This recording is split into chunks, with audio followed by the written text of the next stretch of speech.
Идната пролет ќе нема доцнење со пуштањето на водата во оризовите ниви.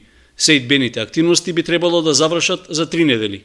Барањата на земјоделците, Министерството за земјоделство да преземе мерки за навремено започнување на сеидбата предизвикаа соодветна реакција кај надлежните.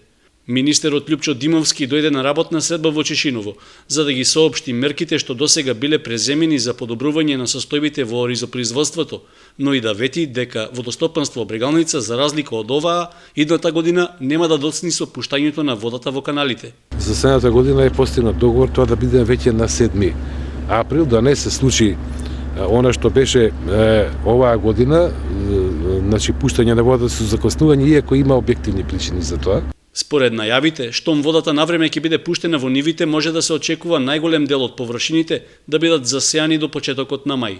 Иако изгледа тешко остварливо, Димовски рече дека Министерството ќе му помогне на водостопанското претпријатие да го реализира договореното. Освен за задоснетата сеидба, земјоделците се пожалија и на сланата за време на жетвата, што предизвика големи штети и намалување на приносите. Затоа побараа државата да исплати обештетување. Моje мислење е да биде по единица површина од декар. Пример, да биде тоа по 2500 динара од декар.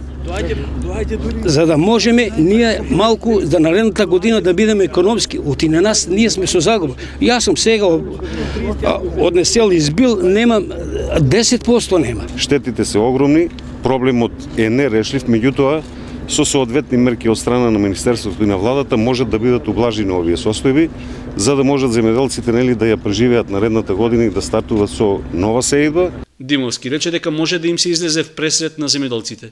Владата е информирана за се това, ние имаме задолжението да направиме една информација со измена на програмата за финансиска подршка и рурален развој, во која што ќе биде дополнително измената со воведување на оваа дополнителна мерка која што би требало да послужи за какво такво компензирање на штетата која што имаат претрпено самите земјоделци. На средбата со земјоделците беше речено дека засега нема проблеми со висината на откупната цена за килограм ориз, па дури може да се очекува и на тамошен пораст. Проблем годинава е што земјоделците имале мали количини што можат да се продадат, така што можно е во првото тримесечие од идната година да нема арпа што преработувачите би ја откупиле.